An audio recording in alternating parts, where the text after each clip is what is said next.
Buenos días, muchachos. ¿Cómo están? ¿Pueden ver la pantalla?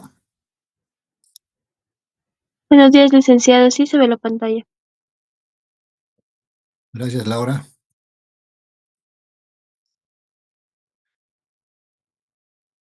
Bien, antes de continuar con nuestra clase, solamente como aclaración, si quieren, el día jueves de la semana pasada, primero se emitió una circular, un comunicado por parte de la carrera, definiendo que a partir de esa fecha las clases iban a ser virtuales. Y en horas de la noche, además, la decanatura de la carrera emitió el presente comunicado en el cual se establece que en función de las condiciones particulares en las cuales nos encontramos, más que todo el tema de la escasez de combustible, el Honorable Consejo Facultativo ha declarado una sesión permanente para evaluar continua y concretamente el desabastecimiento de los carburantes que dificultaría la normalidad en el transporte público de la ciudad. Y por lo tanto, en sesión ordinaria de ese día, y por decisión de los señores directores de carrera, se decidió adoptar hasta el martes 18 de marzo, o sea, hasta mañana, esto quiero que entiendan bien, hasta el día de mañana, medidas diferenciadas para cada carrera. En el caso de contaduría pública se definió las clases virtuales, economía, por ejemplo, no, siguen en clases presenciales ellos, pero en el caso nuestro se definió las clases virtuales hasta el martes 18 de marzo, que en teoría se establece que el Consejo Facultativo volverá a sesionar mañana por la mañana para tomar nuevas medidas. Por lo tanto, nuestras clases de hoy son virtuales en virtud de esos dos comunicados. Vamos a estar pendientes de lo que comunique la carrera y la decanatura el día de mañana para ver si el miércoles también tenemos clases virtuales. Por ahí ya volvemos a la normalidad, pero yo me imagino que como máximo el siguiente lunes ya vamos a estar de nuevo en clases normales. El tema del desabastecimiento de combustible no se va a arreglar prontamente y es con algo con lo que yo creo vamos a tener que aprender a vivir, dadas las circunstancias particulares que tenemos en la economía hoy en día. ¿Sí? Entonces tomen en cuenta eso. Mañana, seguramente al finalizar de la tarde, yo les comunicaré si la clase va a ser virtual o presencial, en virtud de lo que defina nuestro noble decano, pero es en función de eso que estamos pasando hoy clases virtuales. Y no es por el capricho o porque a alguien se le ocurrió, sino porque hay una instrucción de nuestras autoridades al respecto. Ahora bien, volviendo al tema que estábamos tocando, estamos hablando de control interno. Ya habíamos visto dos de los componentes, el ambiente de control y la evaluación de los riesgos, y estábamos dentro de las actividades de control que habíamos definido como el conjunto de acciones que a través de políticas y procedimientos van a permitir, por un lado, prevenir y por el otro, detectar la materialización de los riesgos. Por lo tanto, dentro de este componente, nosotros habíamos mencionado también la existencia de tres principios, donde el primero de ellos definía o establecía más bien la condición de que se deben definir y desarrollar actividades de control. Decimos definir en la condición de establecer qué vamos a hacer y de qué forma lo vamos a hacer, hasta siempre llegar a niveles que son aceptables. Ya habíamos mencionado que no se pueden eliminar los riesgos, podemos mitigarlos, podemos reducirlos, tenemos que aprender a vivir con ellos, pero eliminarlos es muy difícil. Y de la misma manera, en el punto 11 se mencionaba que vamos a definir y desarrollar controles generales también a nivel de tecnología. Es bueno mencionar que a nivel de tecnología de la información tenemos controles que son generales y controles que son de aplicación. Entonces, en este caso, un requerimiento del control interno es el implementar esos controles generales, porque los controles de aplicación ya tienen que ver con otra herramienta. Hay una herramienta de control interno para fines de tecnología que se llama COVID, que pueden buscarla en el Internet si quieren, donde también se establecen controles generales y más de 300 controles de aplicación, por si acaso. Y entonces, obviamente, ustedes pueden revisar en algún momento, no sé si en alguna materia llevan eso, pero también pueden buscar sobre lo que es el COVID, que es una herramienta de control interno en ambientes computarizados. Y obviamente todo lo que se defina, todo lo que se formule, si quieren, tiene que implementarse a través de lo que son políticas y procedimientos. No basta con definir es lo que quiere decir, sino que hay que poner en práctica a través de políticas y procedimientos esas actividades de control.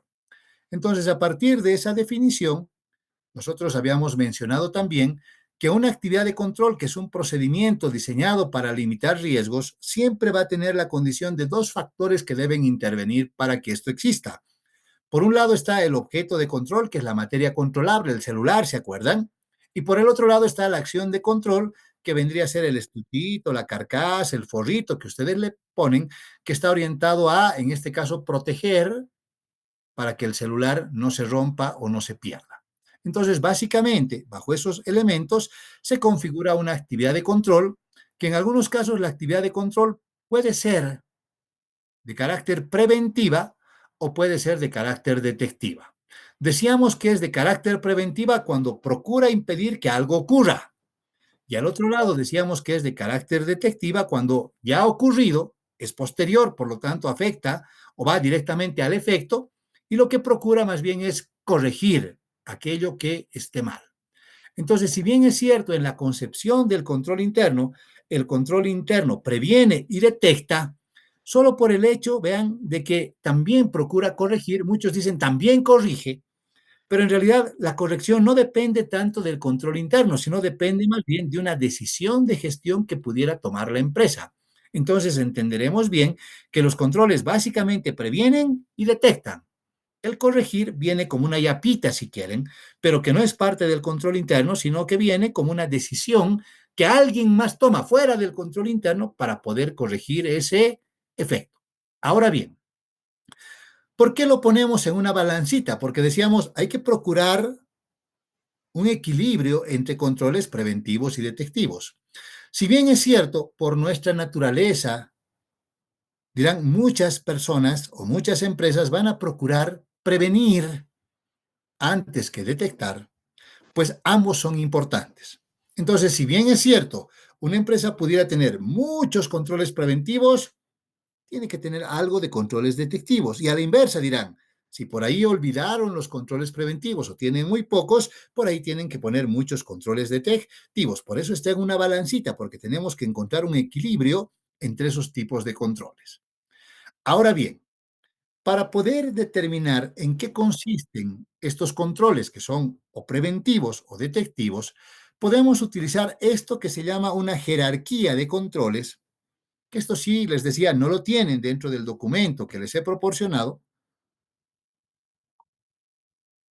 pero que nos va a dar una pauta de qué tipos de controles podemos hacer y de qué se trata cada uno de ellos. Entonces, para empezar, dado que hemos hablado de un equilibrio, vean ustedes en esta pirámide, la mitad de la pirámide corresponde a controles que son de carácter preventivo, la otra mitad corresponde a controles que son de carácter detectivo.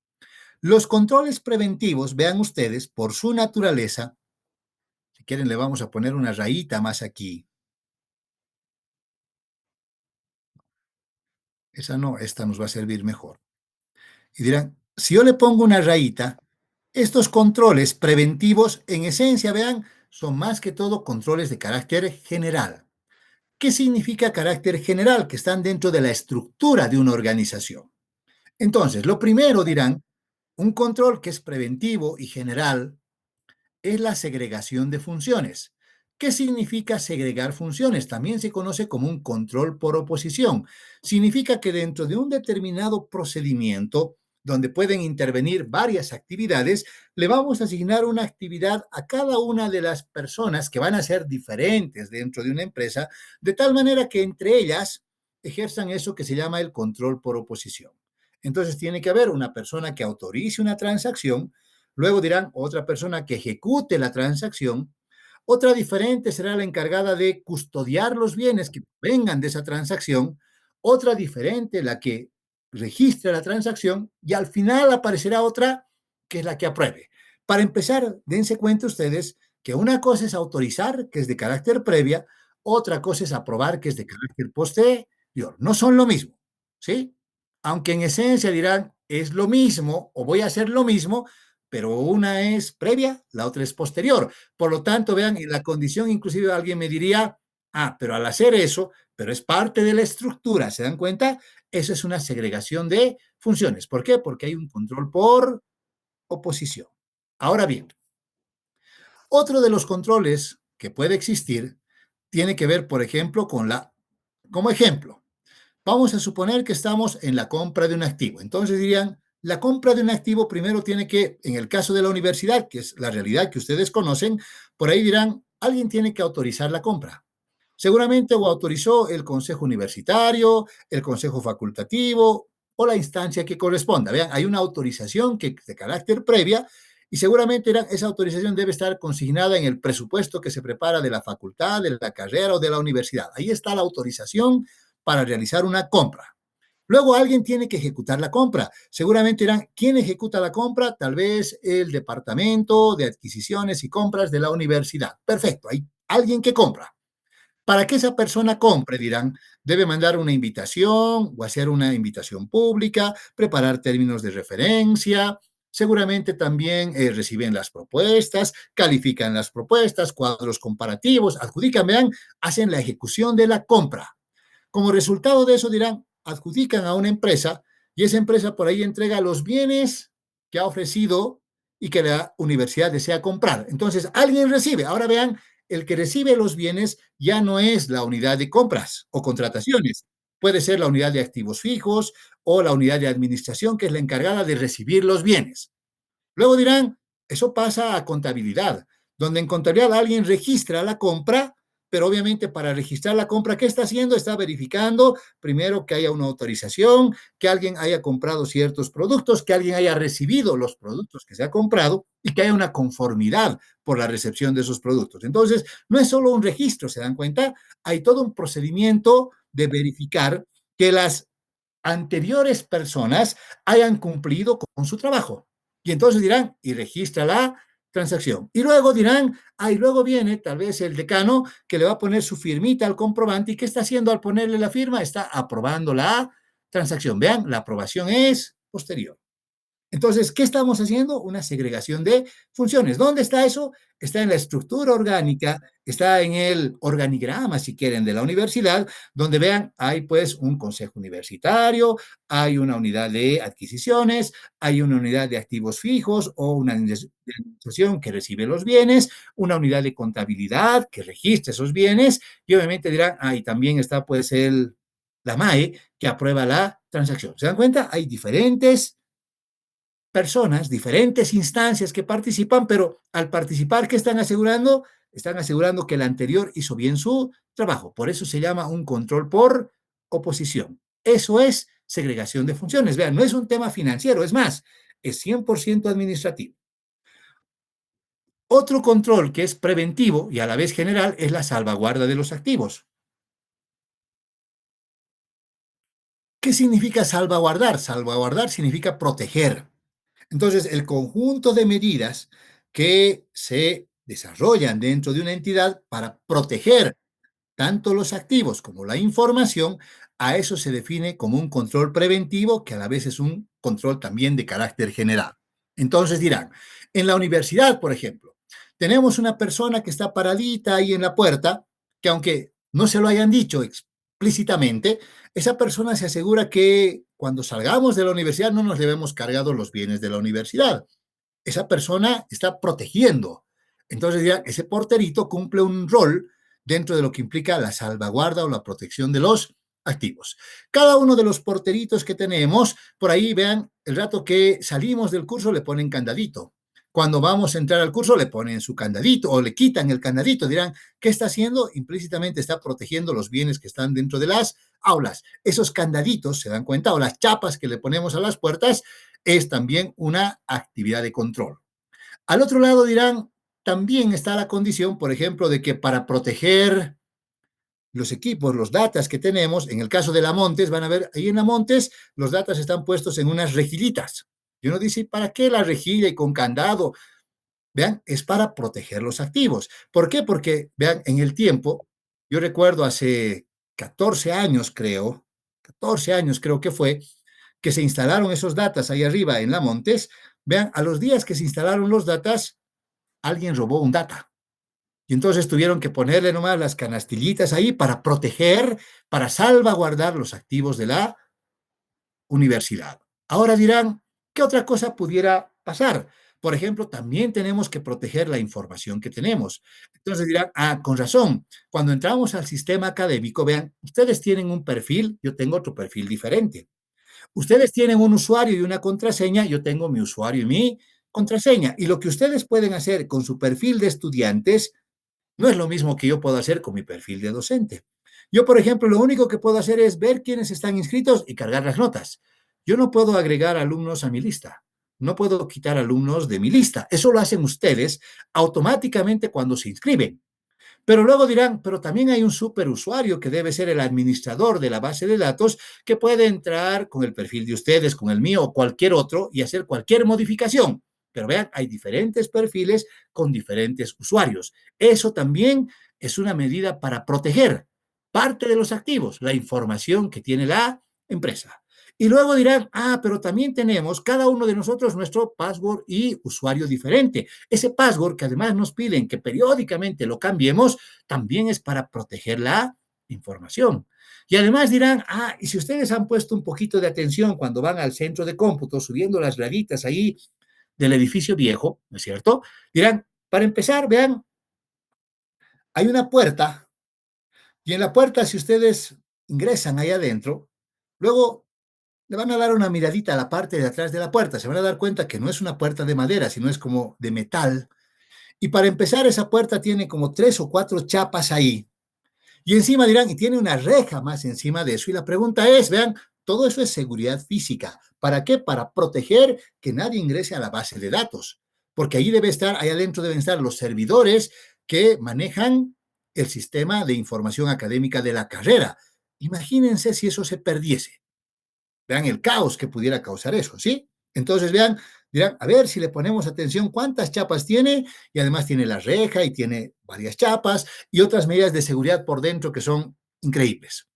Pero luego dirán, una vez que están ahí adentro, otra vez van a decir, ahí lo vamos a ver al señor Uber trabajando, pero detrás del señor Uber hay una especie de servidores, pero todos los servidores están dentro de un cubículo de vidrio, pero no es un vidrio cualquiera, ¿se dan cuenta?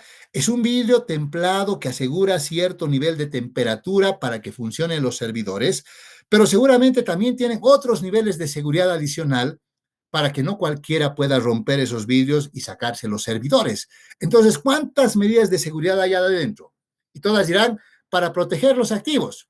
Sí, pero más importante que los activos, que son los bienes, ¿se dan cuenta? Es para proteger la información que en este caso se tiene, que tiene que ver con el seguimiento académico de los estudiantes, creo que desde 1990. Entonces, imagínense si perdemos el servidor. 35 años de historia de la carrera pueden perderse. Y por lo tanto dirán, y transcribir todo eso, porque debe haber en folios, en hojitas, debe ser toda una locura. Pero obviamente, vean, eso implica el tema de lo que nosotros definimos como salvaguarda de los activos, que incluye también la protección de la información. Ahora, me voy a ir al otro lado. Aquí dirán, aquí están los controles detectivos. Estos controles detectivos, vean, por su naturaleza son directos. ¿Por qué directos? Porque van a un aspecto en particular. Ya no están en la estructura, ya van a un aspecto en particular. Entonces, los primeros de esos controles detectivos son aquellos que realizan, nos dicen, aquí se llaman gerenciales o también se llaman controles por excepción. Son aquellos realizados por los altos ejecutivos. Y uno dice, ¿y por qué? Porque los altos ejecutivos no van a los detallitos, no van a las cosas que normalmente se hacen de manera regular y están bien, se van a las excepciones. Entonces, vean, cuando uno va a una empresa, por ejemplo, y se encuentra con que en la empresa le dice, no, estamos en emergencia, y siempre están en emergencia, uno dice, ¿cómo pueden vivir siempre en emergencia? O sea, la emergencia es alguna vez, por un evento que ocurrió que causó algo, pero es alguna vez. No podemos vivir en emergencia siempre. Y entonces vean, a esas emergencias, a esos que son aspectos puntuales, por eso directo, van estos controles gerenciales. Si ustedes toman un estado de ejecución presupuestaria, no sé si lo conocen, pero dirán, por ejemplo, la universidad dice, voy a gastar 100,000 en honorarios a docentes. ¿Cuánto he gastado? He gastado 100,000. Ejecución, 100%. Voy a gastar 200,000 en administrativos. ¿Cuánto he gastado? 220,000. He ejecutado, he gastado en demás, si quieren, 20.000 bolivianos. Hay una variación de un 10%. Vean, eso ya me llama la atención. Entonces dirán, cuando, por ejemplo, alguien evalúa la ejecución presupuestaria, que debe ser la señora rectora, seguramente ella va a encontrar con que 100, 100, 100, 100, no me llama la atención, ¿se dan cuenta? Pero va a encontrar una partida que diga y 120. Ah, esta me llama la atención. ¿Qué quiere decir? Que hemos gastado más de lo que habíamos presupuestado. Puede haber otra partida que diga que han gastado el 70%. Ah, hemos gastado menos. Vean, el menos y el más me llaman la atención. Ahora dirán un 98%, no me llama la atención, un 101 puede pasar, ¿se dan cuenta?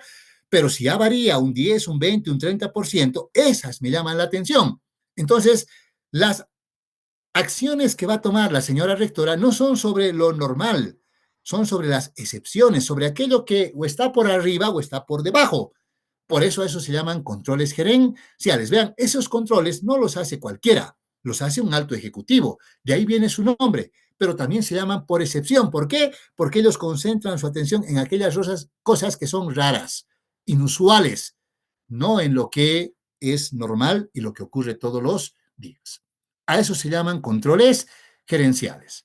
Pero también aparecen los controles independientes. Los controles independientes son aquellos realizados por terceras personas ajenas a la operatoria del negocio. Aquí entramos nosotros como contadores públicos, porque llegado el momento, como auditor interno o externo, yo voy a ir a realizar ciertas actividades, por ejemplo, sobre ese mismo control presupuestario, pero vean, yo no soy parte de la operatoria de la universidad, yo soy independiente, de ahí viene el nombre. Yo puedo hacer lo mismo que haga la señora rectora, pero no como parte de la organización, no parte de la universidad, sino como un profesional independiente. Entonces dirán, a eso se llaman controles independientes, los que realizan terceras personas que son ajenas, que no tienen, que no son parte de la operatoria del proceso y que realizan en algún momento alguna actividad de control. Y aquí vean al medio, por eso lo he dejado al último, aparecen estos que son controles directos, directos porque van a una partecita en particular, pero la condición de estos que tienen es que son en parte, vean, en parte son preventivos, en parte son detectivos. ¿Qué quiere decir? Que este mismo control que se llama de procesamiento puede detectar, pero también puede prevenir. Y entonces, para entender, dirán ustedes, deberíamos primero partir de la concepción de qué es un proceso. Y entonces dirán, adentro de un proceso hay entradas, hay el proceso como tal y hay salidas, ¿no es cierto? Repasando los conceptos que ustedes conocen de sistemas. Entonces dirán, en las entradas pueden haber ciertos controles. En el proceso como tal pueden haber otros controles. En las salidas pueden haber otros controles. Y entonces, para que entendamos, por ahí diremos, a ver, vamos a ir al proceso de fabricación de muebles de una empresa. Y entonces dirán, en la entrada al proceso de fabricación, seguramente está el encargado de almacén que va a entregar la cantidad de madera que se necesita para fabricar, supongamos, una mesa. Una mesa de un determinado tamaño con sus cuatro patitas, ¿no ve? Entonces dirán, ese señor encargado de almacenes o encargado de la producción, seguramente se tiene que asegurar que la cantidad de madera que vaya a entrar permita fabricar la mesa con sus cuatro patas. Entonces dirán, ¿y si tuviéramos menos madera de la que necesitamos? Entonces puede que del proceso salga una mesa, pero no con cuatro patas. Entonces vean, ¿qué está haciendo ese control? Ese señor de almacenes o encargado de producción, cuando está verificando que le están entregando la materia prima que necesita, se está asegurando que salga la mesa con sus cuatro patas. Por lo tanto, dirán, en la entrada al proceso, está operando un control que está previniendo que la mesa no salga incompleta o le falte una pata. Por lo tanto, ese control es de carácter preventivo. Ahora vean, entró la materia prima, la madera al proceso productivo, hicieron el proceso que deberían y al final dirán, hay otro encargado que seguramente va a ver que la mesa tenga cuatro patas. Y si le falta una es porque algo falló, porque dieron menos materia prima, porque hubo una falla en el proceso productivo, cualquier condición, vean, pero en este caso, dirán, es lo mismo que estaría haciendo el que hace al entrar, pero ahora lo hace al salir. Entonces el control ya no es preventivo, ahora el control más bien es de carácter detectivo, está permitiendo detectar que hay un error, si quieren, en la fabricación de la mesa y por lo tanto la mesa no salió con cuatro patas, sino con solo tres patas. Por lo tanto, en esas condiciones dirán, vean, puede que estemos haciendo la misma actividad, ¿no es cierto? Es el señor del almacén, si quieren, que está verificando las condiciones de la materia prima, al otro lado las condiciones de la mesa. Está haciendo lo mismo, pero uno es control preventivo, el otro es control detectivo. Y además dirán, ¿y solo ese control funciona sobre qué? Sobre el proceso productivo, por eso se llama un control directo. Seguramente en cada procedimiento, proceso que tiene un negocio hay controles, porque hemos dicho que están incorporados, pero vean, ya son de carácter específico, son de carácter directo. Por eso esos se llaman controles directos que pueden ser en parte preventivos, en parte detectivos y están dentro del proceso, dentro del procesamiento de las transacciones. Y ahora vean, dirán, eso mismo que hace el almacenero, el encargado de producción o lo que fuera, tal vez lo puedo hacer también yo como auditor. Sí, pero si lo hago yo, que no soy parte del proceso, entonces ese es un control independiente. ¿Sí? Y esos son los tipos de controles que se pueden hacer y a eso se llaman actividades de control. ¿Alguna pregunta?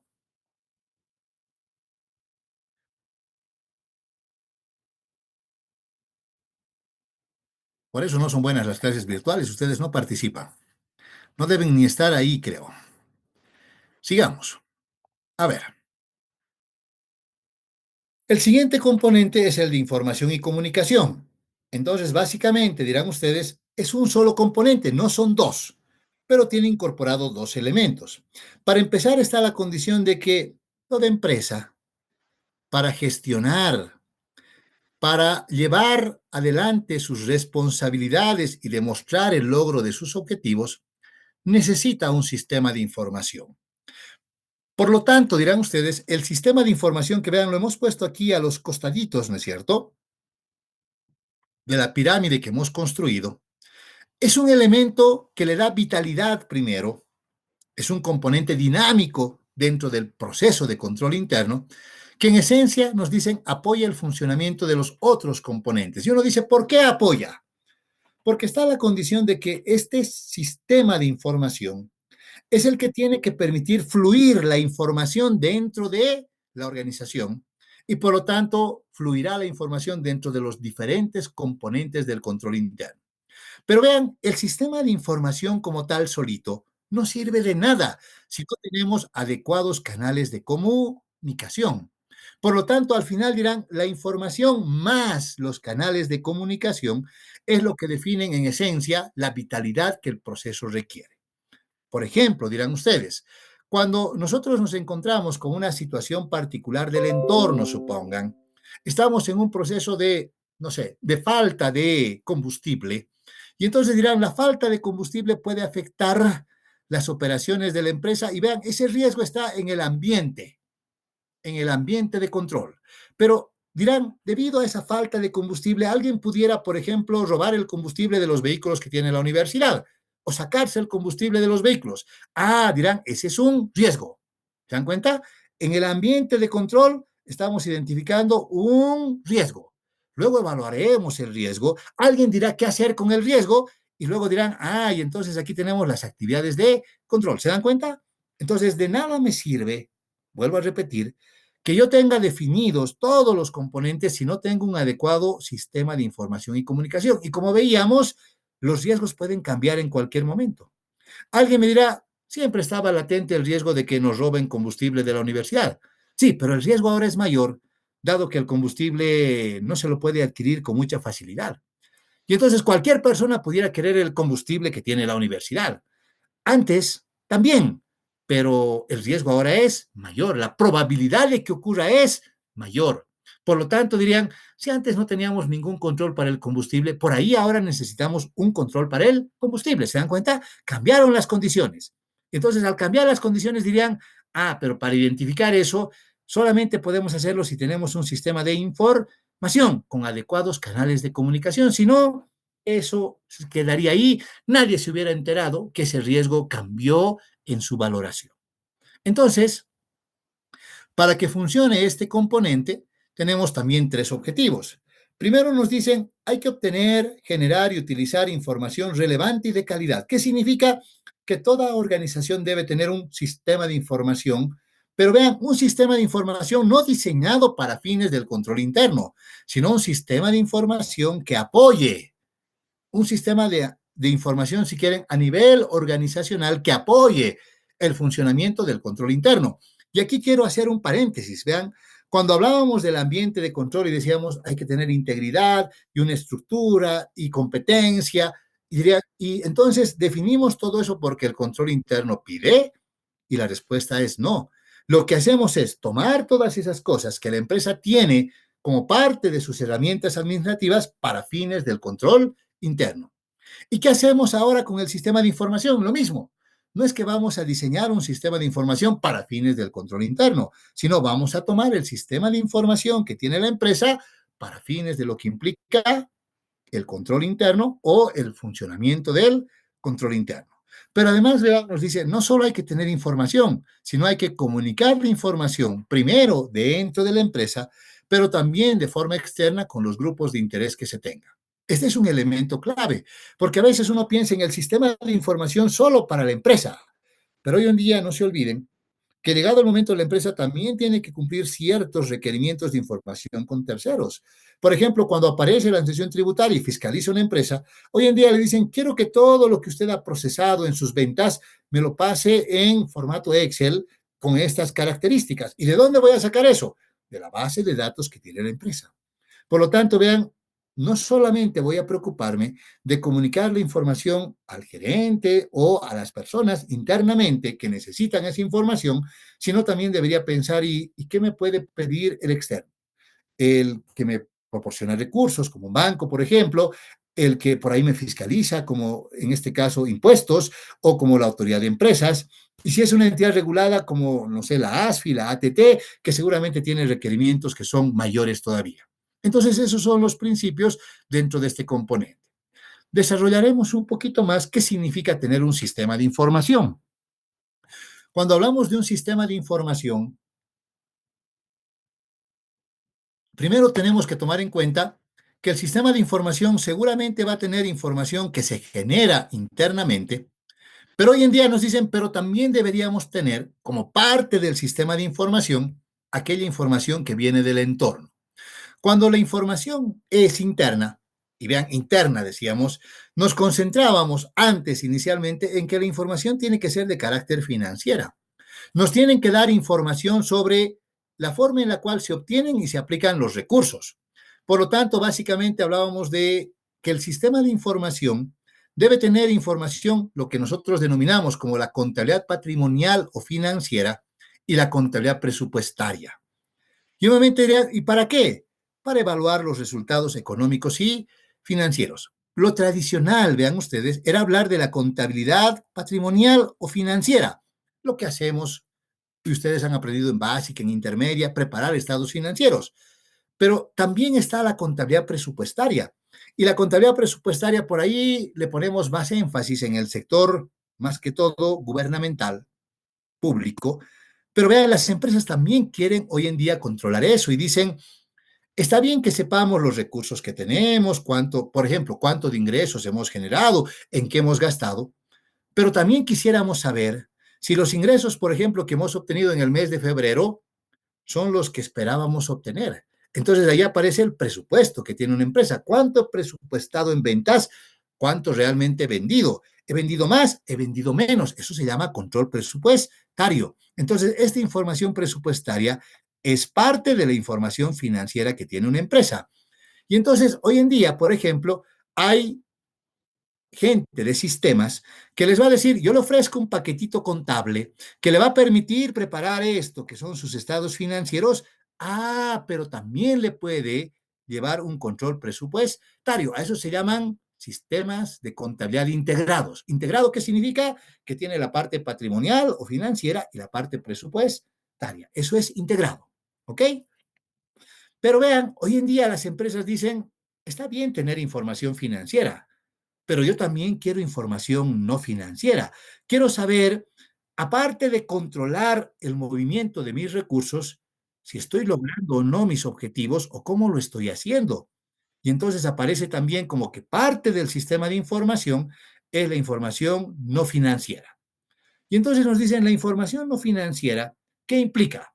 Implica que yo tengo que tener el control o tengo que tener información, si quieren, primero sobre lo que la empresa quiere, sobre su planificación, sobre quiénes son encargados de cada actividad y qué actividades se deben desarrollar y qué insumos se necesitan y qué estamos haciendo. Eso seguramente definirá la existencia de fortalezas, debilidades y el compromiso que las personas tienen. ¿Y cómo lo puedo poner todo eso dentro de un sistema de información? Es más, ¿y cómo puedo automatizar todo eso hoy en día? Entonces aparecen los famosos ERPs, los sistemas de gestión de recursos que también les pueden ofrecer por ahí. Entre los más conocidos, por ejemplo, aparecen el SAP, aparece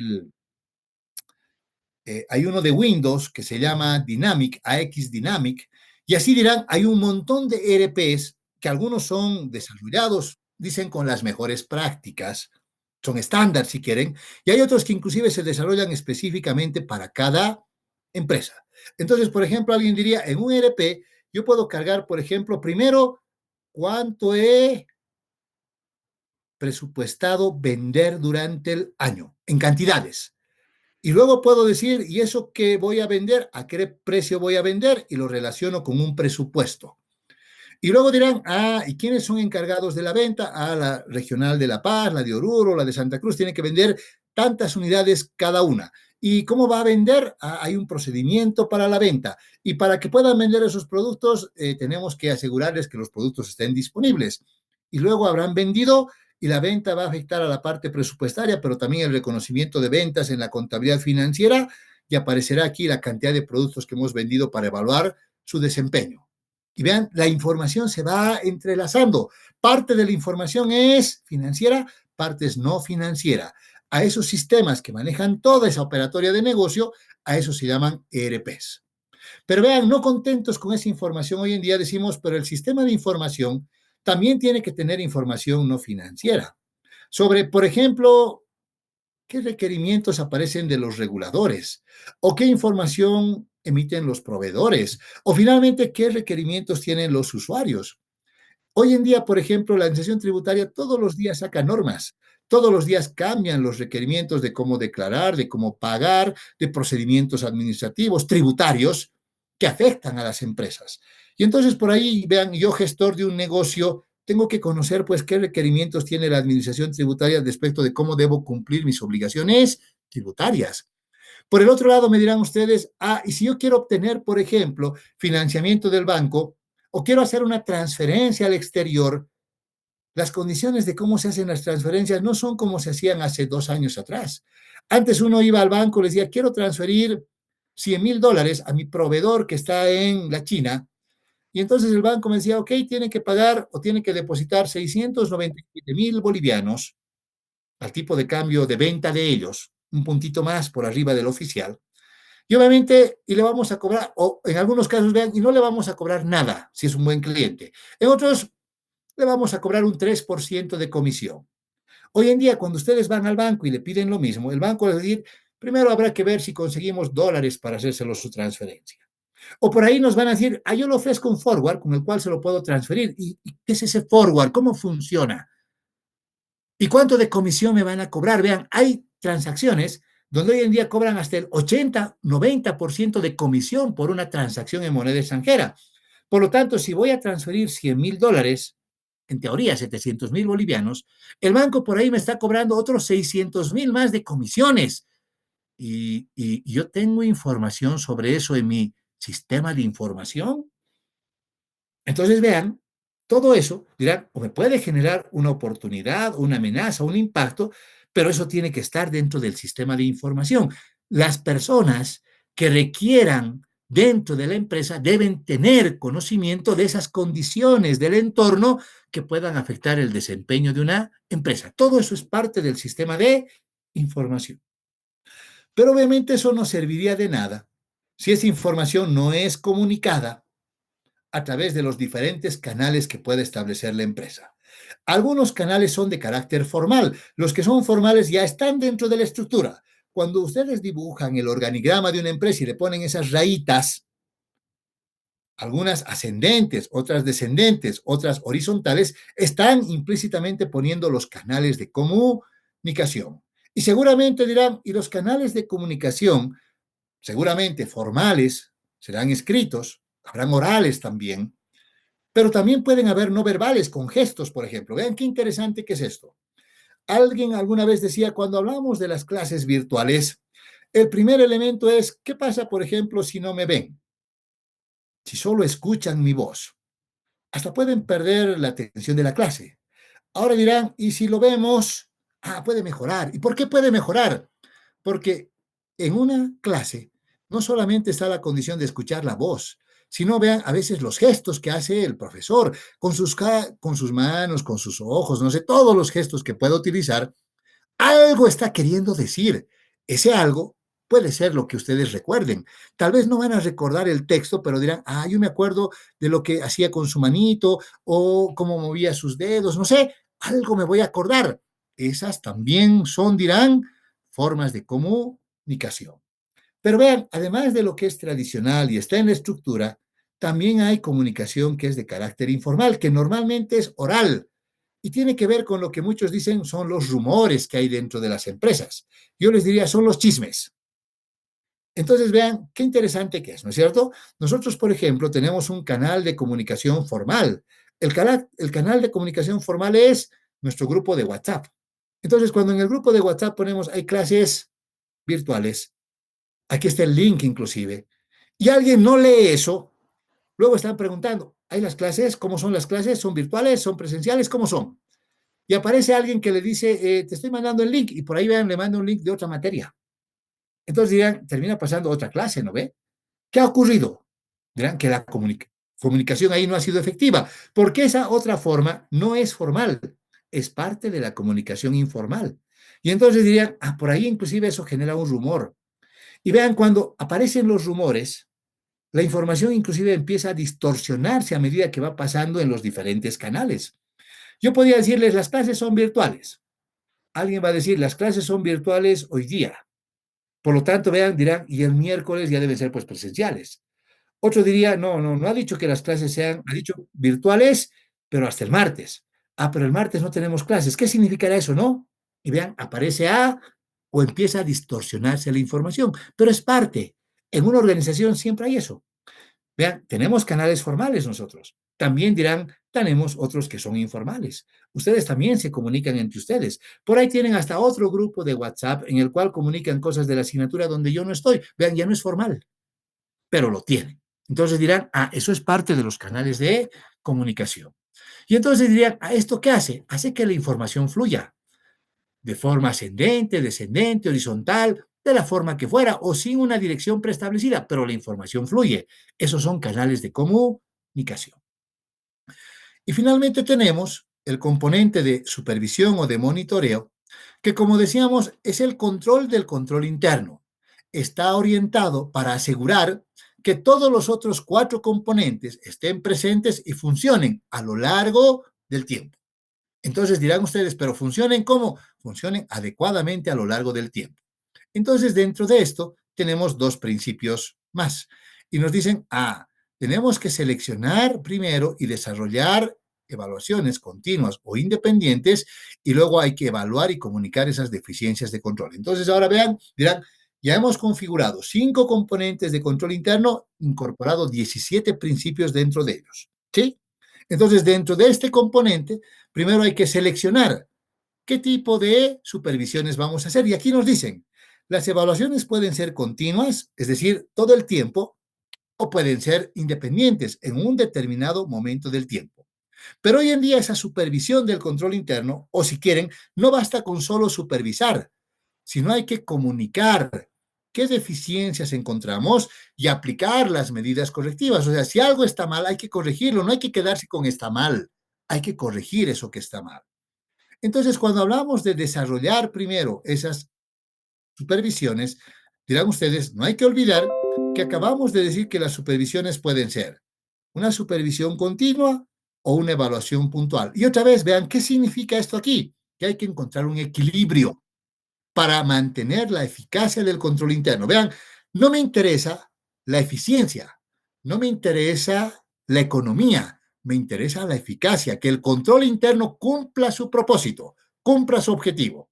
Y entonces dirán ustedes, si yo tengo mucha supervisión continua, todo el tiempo alguien está evaluando los controles y el funcionamiento de todos los componentes del control interno, entonces seguramente requiero poca evaluación puntual. Estoy aquí más bien dirán, mucha evaluación continua, poca evaluación puntual. Y si al otro extremo no tengo evaluación continua, me voy a este lado, no tengo muy poco, ¿qué tengo que hacer? Tengo que hacer muchas evaluaciones puntuales. ¿Qué quiere decir? Que todo el tiempo alguien tiene que venir a evaluar externamente el funcionamiento del control interno. Y entonces de esa manera logramos que esa estructura que se llama marco integrado, ¿por qué se llama integrado? Porque son 5 componentes que están entrelazados entre sí, pero además dirán, está la condición de que tiene su propia medida de control interno. Por eso inclusive se establece que el marco de control interno, bajo el enfoque del informe COSO, no solamente es un marco integrado, sino en la esencia, en la teoría por lo menos es perfecto. ¿Por qué? Porque tiene incorporada su propia medida de control, con la condición adicional de que hoy no solo tiene su medida de control, sino además, como dice esto, tiene una medida de control que está orientada a aplicar medidas correctivas que sean de forma continua. Entonces, de esa manera funciona esto que se llama control interno, ¿sí? Y obviamente la clase anterior veíamos algo de gestión de riesgos también, para que ustedes sepan de qué se trata esto, y con eso hemos concluido este capítulo. Por lo tanto, para que tengan tiempo de leer, la siguiente semana, el día lunes, vamos a dar control de lectura sobre toda esta parte que no hemos dado control todavía, herramientas administrativas, estrategias, control interno, gestión de riesgos, y que tienen el material necesario para leer en su carpetita de Drive, o también pueden hacerlo en algunos libros. Control interno, por ejemplo, pueden repasar algo de control interno. En el libro rojo de Contabilidad Internacional hay un capítulo de control interno, así con todo lo que les he explicado aquí, que lo pueden tomar para repasar o complementar con cualquier otro libro que ustedes crean necesario. ¿Alguna pregunta que tengan?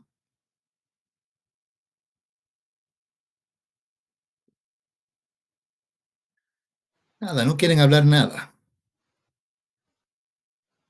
Ok. Entonces terminamos ahí nuestra clase de hoy. Mañana les comunicaremos qué ocurre al terminar la tarde, por favor, y nos Lic- vemos el día licenci- miércoles. Licenciado, Y disculpe, buenas tardes. Igual, para lo de, ¿cómo se llama esto? Para lo que dijo las herramientas, disculpe, eso sí, lo que hemos investigado de internet, igual va a entrar, digamos, en el control de lectura, sí, algo así, ¿no? sí, porque hemos avanzado en clases también, cómo se hace un PESLA, un FODA, 5 fuerzas de Porter, ¿no es cierto? Todo eso es parte de su control de lectura. Ya, está bien, licenciado. Muchas gracias. ¿De qué, Gabriel? Bien, si no tiene más preguntas, nos vemos el día miércoles. Pasen un buen resto del día. Hasta luego, Gracias, Lice. licenciado. Hasta luego. Hasta luego, Luego, licenciado. Hasta luego, buen año. Lice. Hasta luego. Hasta luego, licenciado.